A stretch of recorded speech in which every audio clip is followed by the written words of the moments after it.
唔使飛歐洲都有咁靚嘅夜景，仲意外 upgrade 咗大笨鐘景觀啊！睇到超靚嘅巴黎鐵塔，去咗丘吉爾餐廳食自助晚餐。想知訂房秘技同埋優惠，一定要睇到最後啊！記得訂閱我嘅 channel 就係對我嘅支持。Hello， 大家好，我係 Macy 啊！我今日嚟咗澳門啊！今晚我會入住氹仔嘅康萊德酒店，另外我亦都會參觀佢哋標誌性嘅巴黎鐵塔同埋大笨鐘啊！今晚我亦都 book 咗倫敦人嘅丘吉爾餐廳食自助晚餐，其實我都好期待㗎。不如唔好講咁多啦，我即刻出發啦！今次我都係經港珠澳口岸過嚟，一出到嚟呢度，大家跟住左手邊個方向直行，就會見到酒店嘅免費巴士㗎啦。雖然我哋係住康萊德酒店，但其實係要搭倫敦人酒店嘅巴士啊，千祈唔好揾錯車啊！係喺第二個站落就到，坐咗20分鐘車左右就到。一入到酒店商場就會見到一架紅色嘅倫敦巴士。而家帶大家去咗酒店大堂先，喺巴士車尾呢一個方向向前直行。雖然我哋今日係住康萊德酒店，但其實佢係同倫敦人酒店共用一個大堂。行冇幾耐就見到勞力士錶行，跟住就轉右，直行就可以去到倫敦人酒店大堂。大家行到過嚟呢一個超有英倫風嘅郵局打卡位，就要留意啦。另外一面就係康萊德酒店房間嘅電梯大堂。大家喺度影完相，轉個身就可以直接上房，都係好方便㗎。再向前行多2步，我哋就正式入到倫敦人酒店最標誌性嘅水晶金殿大堂。大家入到嚟記得係喺左手邊，呢度就係可以辦理入住手續嘅地方啊。因為嗰日早咗到，我哋就再行前啲，去咗被譽為最平民嘅米芝蓮添好運飲茶。我哋就叫咗呢個財源滾滾套餐，有蝦餃、燒賣、柱侯金錢肚同埋鳳爪排骨飯。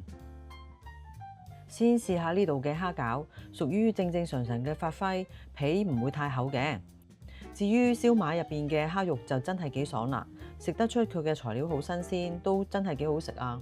另外佢嘅柱侯金錢肚都好入味，口感好彈牙，同埋成碟嘅汁醬都係啱啱好，唔會太多。至於呢個鳳爪排骨飯就係正常發揮，不過佢唔係用炸過嘅鳳爪，所以食落去個皮都好有質感同好有彈性啊！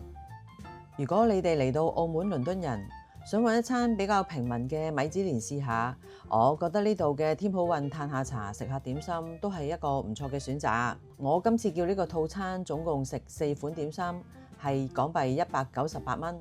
大家記得帶金沙會員卡啊，因為會有9折優惠。折咗之後只需要180蚊港幣。申請方法我會放喺資訊欄。一踏入水晶金殿呢個大堂，呢度係用咗維多利亞時期嘅建築風格去設計，高達33米高嘅玻璃拱頂，仲有呢個按1:1打造嘅沙夫池百利紀念噴泉，上邊仲有愛神嘅雕像啊！成個大堂都顯得金碧輝煌，非常有氣派。真係好似1秒飛咗去倫敦嘅廣場咁啊！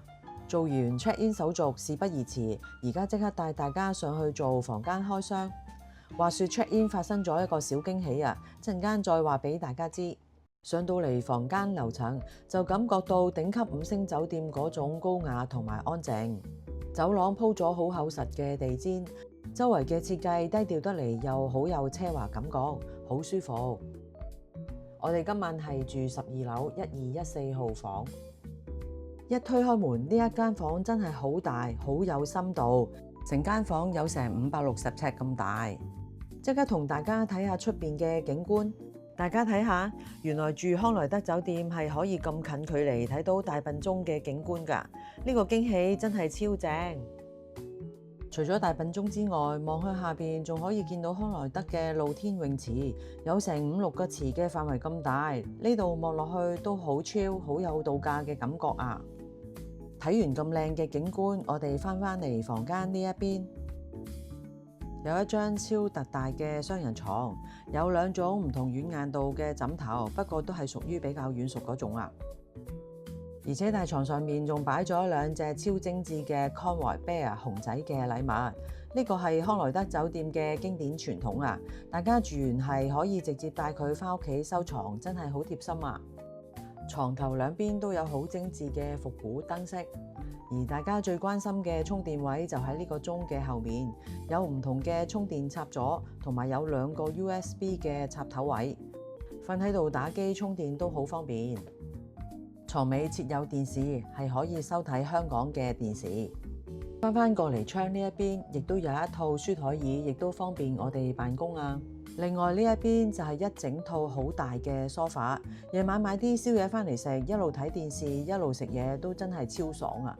翻嚟門口呢一邊係設計咗一個櫃，我哋一翻到嚟就可以將隨身物品擺放喺上邊，出入真係好方便啊！隔離就係有一個有門嘅衣櫃，已經配備咗入好袋嘅枕頭同埋毛巾被啊！掛好咗2件分別男女裝好舒服厚實嘅浴袍，仲有男女裝唔同顏色嘅拖鞋啊，連雨遮、燙斗、燙衫板都有齊，非常之齊全啊！行前幾步就係茶水間，設備都好齊全，有2支嘅蒸餾水，呢度配備咗1部膠囊嘅咖啡機啊，免費提供咗4個嘅膠囊，朝早想飲杯咖啡提下神都係好啱啊！仲有埋夾萬同埋雪櫃。我哋再睇下洗手間，呢度係用咗超大嘅雙開門，一開門嘅空間感變得好大，入面係全雲石嘅奢華設計，配備咗2個獨立嘅洗手盆，朝早梳洗就更方便，亦都有預備埋2支嘅蒸餾水。呢度嘅洗手液同埋潤膚露都係用咗瑞士頂級嘅香薰品牌，一次性嘅用品風筒都有齊。淋浴間呢一邊，洗頭水、護髮素同埋沐浴露都係用同一個頂級品牌。淋浴間用咗獨立嘅玻璃門分隔開，同座廁都做到乾濕分離嘅效果啊！呢度仲配備咗大浴缸，最驚喜嘅係浴缸邊擺放咗一隻好可愛嘅康萊德經典小鴨，可以同我哋一齊浸浴啊！仲可以俾我哋帶返屋企添啊！順帶一提，呢度嘅冷氣係非常之充足，最低係可以校到去18度，非常之夠凍。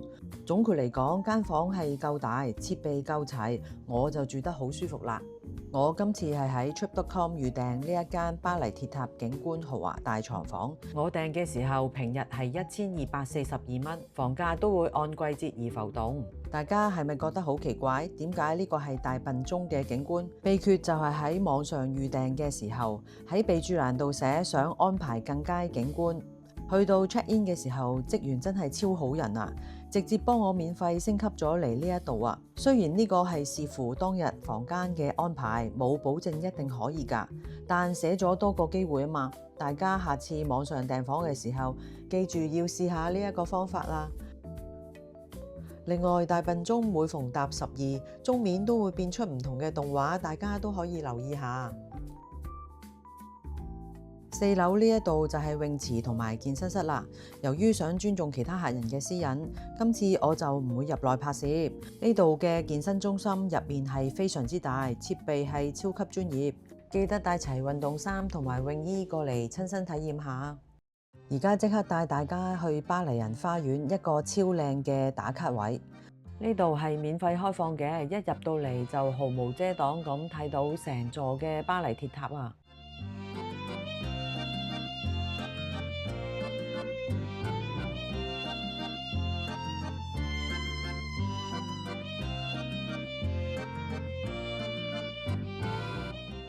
真係好壯觀啊！好似呢一秒即刻去咗巴黎咁啊！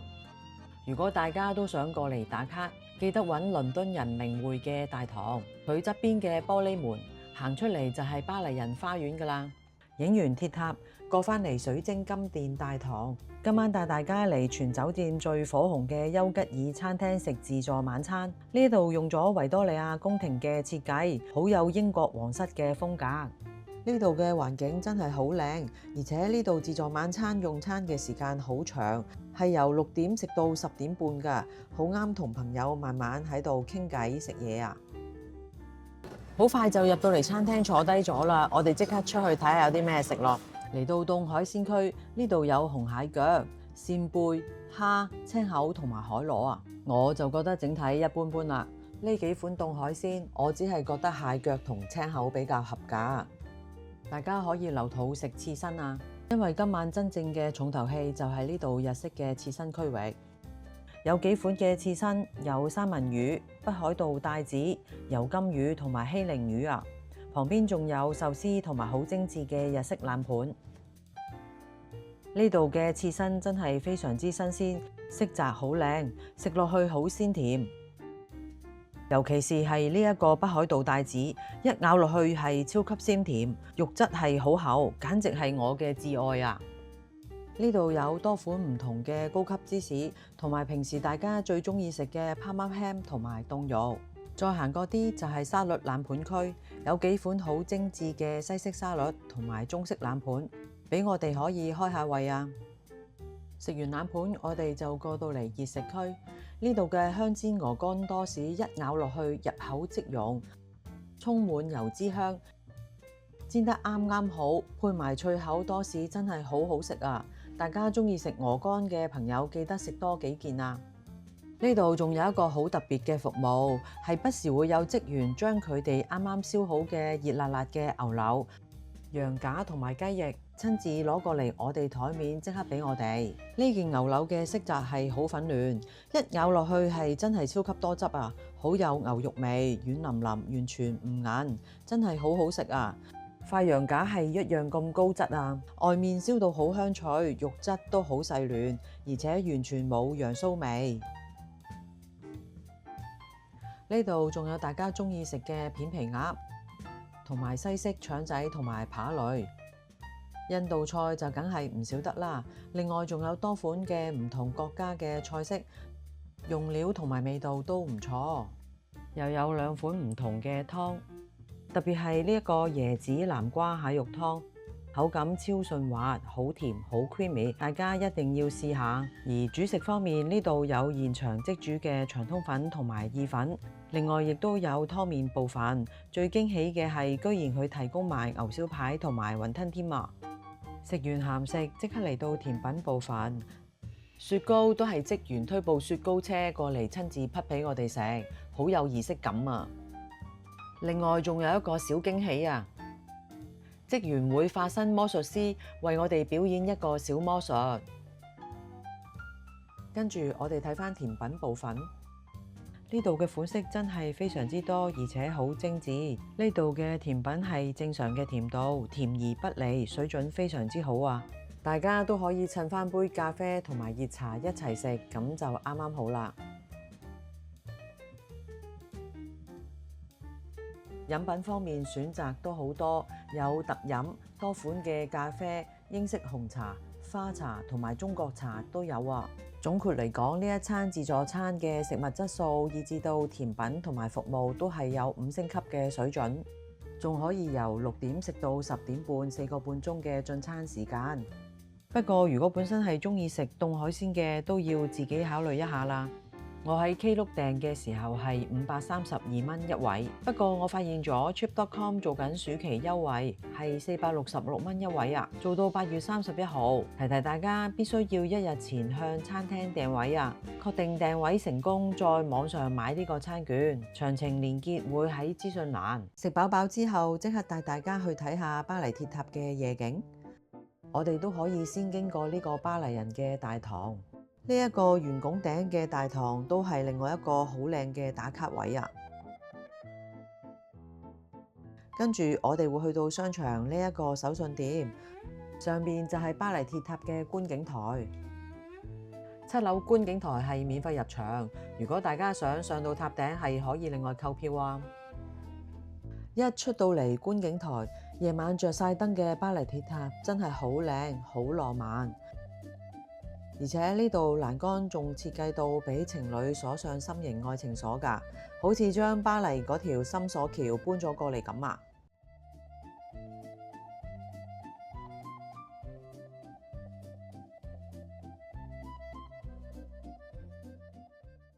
望出去對面威尼斯人同埋金剛大道嗰邊，真係好似一秒去咗歐洲旅行咁啊！好有異國風情。呢一個7樓嘅觀景台夜景真係好靚，無論係帶另外一半過嚟浪漫一下，定係同屋企人、好朋友一齊過嚟打卡，都係好值得㗎。睇完呢個咁靚嘅夜景，第二朝我哋就簡單食個早餐就回程。總結返今次澳門之旅，酒店服務真係非常之好，房間寬敞之餘，景觀係更加令我好震撼，住得好舒服啊！而丘吉爾餐廳嘅自助晚餐質素亦都唔錯，特別係配合埋巴黎鐵塔日景同埋夜景，真係好靚，好值得過嚟。今次我哋2日1夜嘅行程，平均每人用咗大約1250蚊，大家又覺得值唔值得呢？會唔會都想跟住我呢個行程過嚟玩下？